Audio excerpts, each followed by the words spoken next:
존경하는 국민 여러분, 김상희 국회 부의장님과 선배 동료 의원 여러분, 국민의힘 전 주회 의원입니다.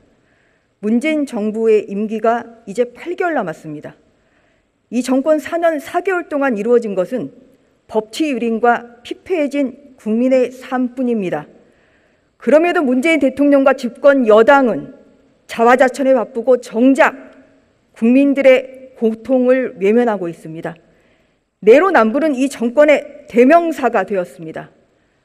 이러한 국민들의 목소리를 담아서 국민들을 대신해서 묻겠습니다. 국무총리님 나와주십시오. 국무총리로 취임하시고 나서 첫 맞는 국감이시죠? 정기국회 처음이죠. 예.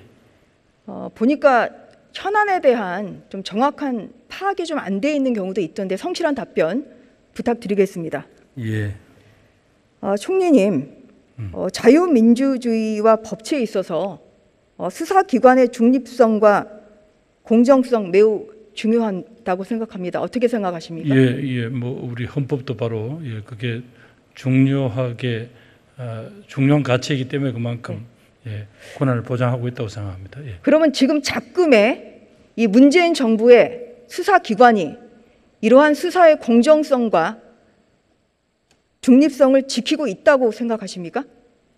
의원님, 그것은 뭐 보는 입장에 따라서 또 판단이 다를 수 있기 때문에 그것은 제가 보기에는 그렇게 최선을 다하고 있다고 저는 보고 있습니다만은 그 부분에 대해서는 또 야당은 다른 견해가 있다는 건 알고 있습니다. 예상대로 답변을 하시네요. 한번 여쭤보겠습니다. 언론을 통해서 보셨을 텐데요. 지난 금요일 국회에서 무슨 일이 일어났는지 알고 계십니까? 뭐 공수처에 의해서 김웅 국회의원님의 사무실을 압수수색한 것으로 알고 있습니다. 김웅 의원이 피의자 신분인지 참고인 신분인지 알고 계십니까?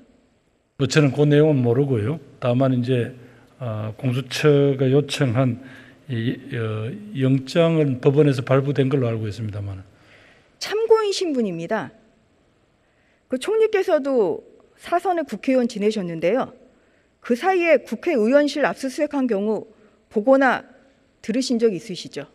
한두 차례 그런 일이 있었습니다만은 그것은 뭐 상당히 국회하고 아마 절차라든가 이런 게 충분히 상의되면서 진행된 걸로 알고 있습니다. 그분들 모두 피의자 신분이었다는 거 알고 계십니까?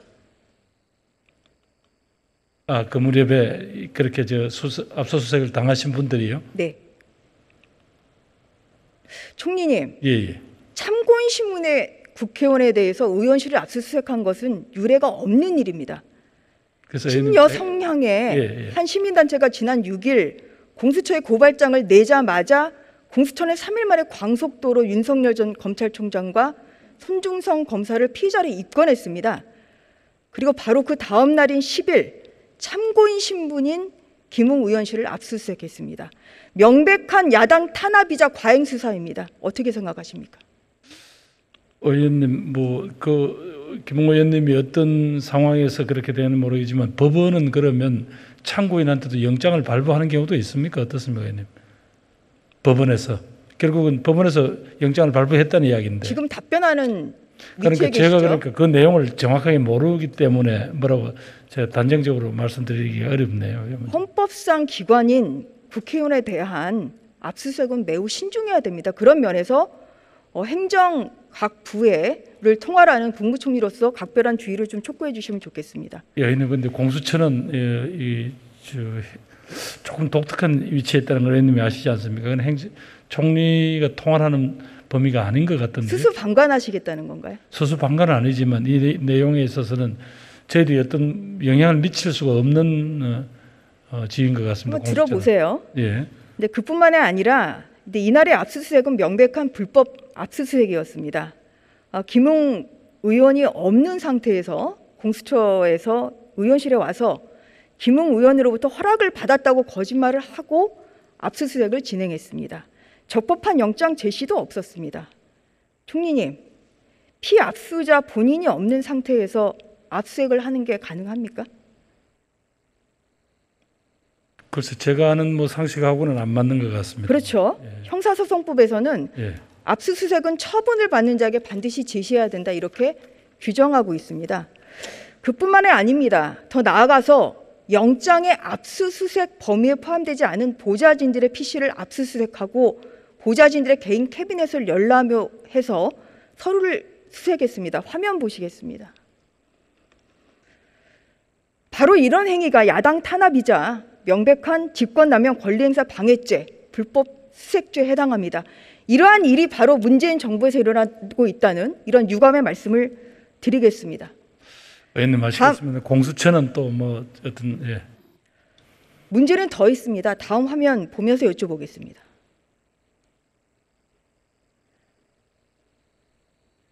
공수처가 PC를 압수수색하면서 고발 사실과 아무런 관련이 없는 이런 키워드를 입력을 했는데요. 그중에 미애, 재수, 경심 이러한 이름들이 있습니다.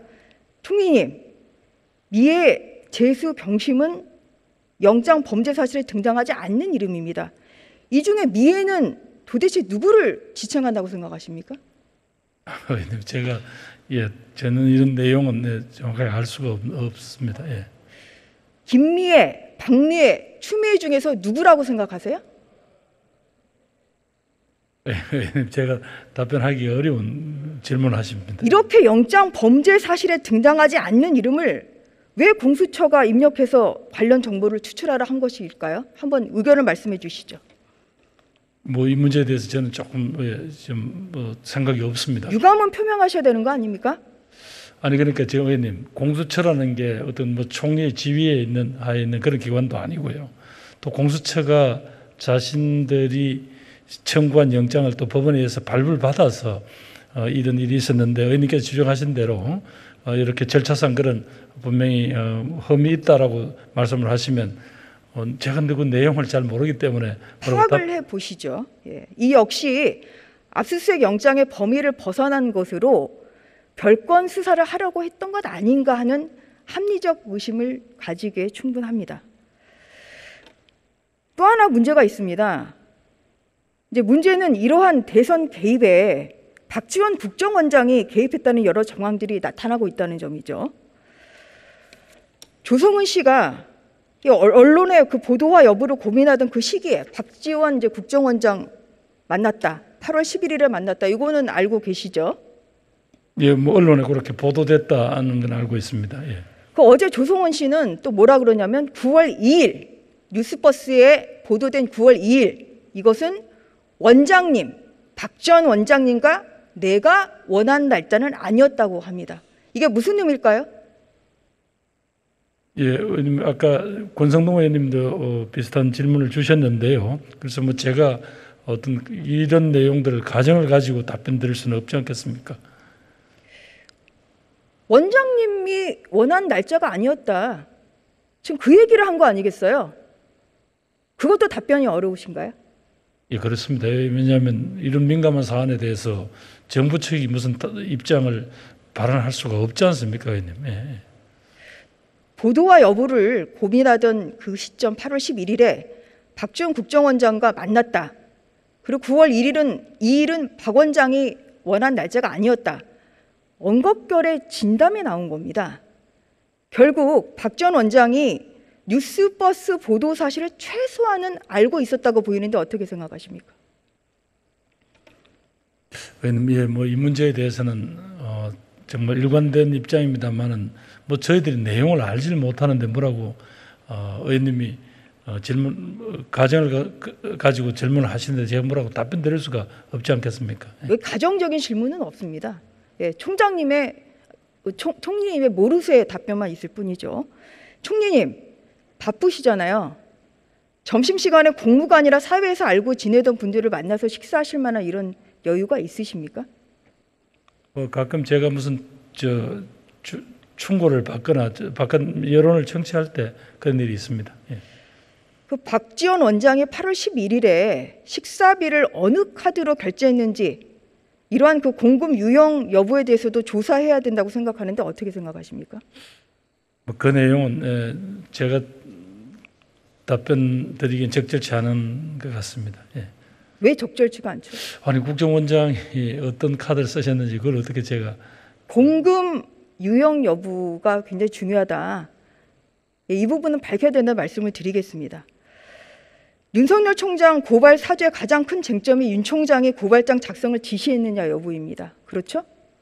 예, 지금 내용상은 그렇게 되어 있는 것 같습니다. 지금. 예. 근데 뉴스버스가 첫 보도를 한 게 9월 2일인데요. 바로 그 전날인 9월 1일 김웅 의원과 통화한 사실이 있는데 알고 계십니까? 그건 모르고 있습니다. 예. 그 김웅 의원이 그 9월 1일에 이야기한 것은 분명히 윤 총장과 관계가 없다. 이 이야기를 뉴스버스에 했습니다. 근데 뉴스버스 어떻게 했습니까? 이 부분을 쏙 빼고 손준성 검사가 보낸 텔레그램만 가지고 고발 사주라고 보도했습니다.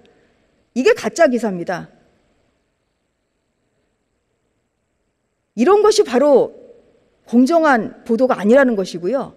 어떤 의혹을 가지고 야권의 대선에 개입하려는 그런 의도를 가지고 있다, 이렇게 합리적 추론이 가능하다는 말씀입니다.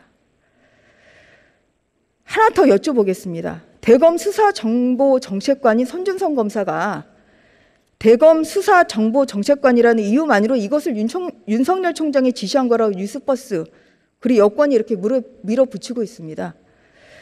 근데 앞서도 나왔지만 총리님, 김경수 지사가 지난 대선 때 문재인 후보 캠프의 수행실장이었습니다. 알고 계시죠?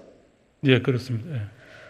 그러면 김 지사가 공모한 이 드루킹 댓글 조작 사건 마찬가지로 문재인 후보가 지시한 것이 됩니다. 어떻게 생각하세요?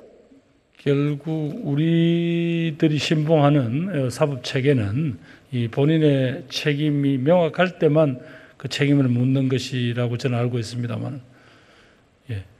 그러니까 같은 논리로 하면 마찬가지로 같은 지시 책임이 있다, 이런 말씀을 드리는 겁니다. 그래서 일관성 있는 이러한 태도가 중요하다, 이런 말씀을 드리는 것이죠. 그 수사기관의 중립성, 독립성 그리고 공정성 굉장히 중요하다는 말씀을 드리고요. 네. 다음 부분은 법무부 장관께 여쭤보겠습니다. 네. 예, 들어가시기 바랍니다. 장관님, 네. 법무연수원에서 공수처 검사와 수사관들을 교육하는 걸로 알고 있습니다. 그렇죠? 네, 지난번 용인문헌에서 시행했습니다. 예. 그 지난 금요일에 무슨 일이 있었냐면 김웅 의원에 대한 그 피압수 장소가 3군데였습니다. 근데 검사가 뭐라고 얘기했냐면 자택에서 영장을 제시했으니까 의원실에선 또 제시하지 않아도 된다, 이렇게 얘기를 하거든요. 압수수색 영장을 집행 장소마다 제시하는 게 원칙이죠. 네, 원론적으로 보면 그렇습니다. 예. 지금 이렇게 공수처가 하고 있어요. 그래서 그 사실관계가 법무부가 잘 좀 교육을 해 주십시오. 이게 1타 3피가 아니지 않습니까? 아니 뭐 영장을 1타 3피라고 얘기하기는 좀 곤란하고요. 아무튼 전주 의원님이 그렇게 말씀하시니 공수처 얘기도 한번 좀 들어보고, 저희들 자체 뭐 저희들이 어떤 처분 권한을 갖고 있지는 않지만 설마 의원실에서 영장을 제시하지 않았을까, 그런 궁금증은 있습니다만 아무튼 확인은 해보겠습니다. 적법한 제시가 없다는 말씀을 드리는 것이고요. 그 일반인이든 이제 누구든 공익신고를 이제 할 수는 있는데 이번에 그 조성원 씨 경우는 굉장히 기이합니다. 왜냐, 대검 감찰부장에게 직접 연락해서 공익신고했다는 건데요. 이게 가능한 일인가요? 그 역시 조성원 씨의 여러 가지 인터뷰 내용을 종합을 해보면 의원님 혹시 걱정하시는 그러한 의혹, 그런 부분들은 상당 부분 한번 좀 해소가 되는 거 아닌가 하는 생각이 듭니다. 해소가 안 되고 있으니까 지금 여쭤보는 거고요. 아, 그렇습니까?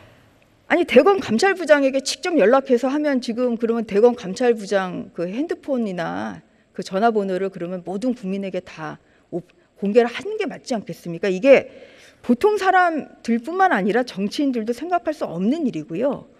한동수 감찰부장은 휴대폰 제출하면 공익신고인으로 지정해주겠다, 이렇게 했다는 보도도 나오고 있습니다. 이런 딜이 가능한 건가요? 그 워딩도 그렇게 딱 단도직입적으로 마치 딜하듯이 그렇게 된 게 아니고, 저 뭐 조성은 씨의 그 인터뷰 내용을 다 꼼꼼히 봤습니다만 전후 맥락이 있는 얘기입니다. 한번 더 살펴봐 주십시오. 네, 그러도록 하겠습니다. 근데 이와는 별도로 조성은 씨가 공수처 관계자로부터 전화를 받았고 또 공수처는 애초부터 공익신고자 절차를 다 준비해 놨으니까 오자마자 해줄 수 있다. 빨리 협조해달라. 근데 이렇게 했다는 건데요. 지금 공수처는 아예 이제 적극적으로 공익신고자 지정까지 제공하면서 광속도로 이 사건 수사를 하고 있습니다. 공수처의 이런 태도가 정상적이라고 보세요? 공수처가 판단할 일입니다. 장관님, 네. 대검에서 진상 조사 중인 것은 우선적으로 손준성 검사의 고발장 작성입니다. 그렇죠? 그렇습니다. 근데 지난 10일 김웅 의원실의 압수수색 과정에서 확인한 바로는 압수수색 범죄 사실은 좀 다릅니다. PPT를 보면서 여쭤보겠습니다. 여기 이제 피의자들은 윤석열 전 총장과 손준성 검사인데요. 지금 장관님이 법사위에 나와서도 지금 말씀하신 거는 지금 손준성 검사의 고발장 작성 사실이 굉장히 중요하고 이것을 진상 조사해야 된다 이렇게 말씀하셨어요. 근데 이 압수수색 영장의 범죄 사실을 보면 피의자들이 공모해서 그러니까 손준성 검사도 포함되어 있습니다. 대검찰청 소속 성명불상의 검사라 하여금 고발장을 작성하게 했다. 지금 이렇게 나와 있습니다. 지금 대검 조사는 어느 정도 진행 중입니까? 제가 지난번 법사위에 의원님들 뵐 때 그 이후 단계는 제가 일부러라도 확인하지 않았습니다. 그러나 진상조사가 저는 꽤 밀도 있게 진행되는 것으로 그렇게 느끼고 있습니다. 이게 왜냐하면 손준성 검사가 작성을 한 거랑 네, 알고 있습니다. 손준성 검사가 제3의 그 대검 검사계 작성한 거랑은 달라요. 그러니까 왜냐하면 규명을 해야 그럴수록 되겠죠. 예. 윤석열 총장의 지금 관여는 훨씬 혐의가 더 옅어집니다. 왜냐하면 윤 총장, 손준성 검사, 제3의 검사 이렇게 돼 있는 구조잖아요. 지금 이 범죄 사실은. 근데 지금 뉴스버스에서 얘기하는 거 대검에서 진상조사 한다고 얘기하셨던 거는 윤 총장, 손준성 검사 이렇게 2단계 2명밖에 없기 때문에 이러한 점에서 굉장히 의혹이 많다 이런 말씀을 드리는 것이고요. 또 하나 말씀드릴게요. 압색영장이기 때문에 그 범죄 그렇지 사실이 않습니다. 완전하지 않을 수 있습니다. 범죄 사실인데 공직선거법 위반 공무원 선거 개입이 있는데요. 고발장이 대검찰청 공공수사부로 접수되도록 하여라고 기재가 돼 있어요. 이거 뉴스버스에서조차 고발장은 접수되지 않았다고 보도하고 있어요. 근데 보도된 걸 좀 전제로 이렇게 범죄 사실이 돼 있는 걸 보면 이것은 오히려 고발장을 그대로 옮겨놓은 거 아닌가 지금 그런 생각이 들거든요. 어떻게 생각하십니까? 수사의 초기 단계고 압색영장은 왕왕 의원님 해보셔서 아실 겁니다. 완전하게 범죄 사실을 구성하기는 어려운 단계입니다. 그래서 지금 이 하나의 사건을 가지고 지금 대검에서도 아주 광속도로 지금 조사를 하고 있고요. 공수처도 지금 광속도로 조사를 하고 있습니다. 지금 이런 것이 국민들이 봤을 땐 정상적인 상태가 아니거든요. 아니죠. 국민의힘 윤석열 총장이 그 야권의 후보가 아니면 이럴 수가 없겠죠. 아니죠. 그래서 장관님께 드리는 말씀은 국민의힘 검찰의 중립성 그리고 신속한 수사를 지금 원하고 공정성이 있지 필요하다 않습니다. 이런 말씀을 드리겠습니다. 우리 네, 전주 의원님도 마치겠습니다. 신속한 수사를 원하신 것으로 저는 알고 있습니다. 네, 마치겠습니다. 네, 예. 가셔도 좋습니다. 예.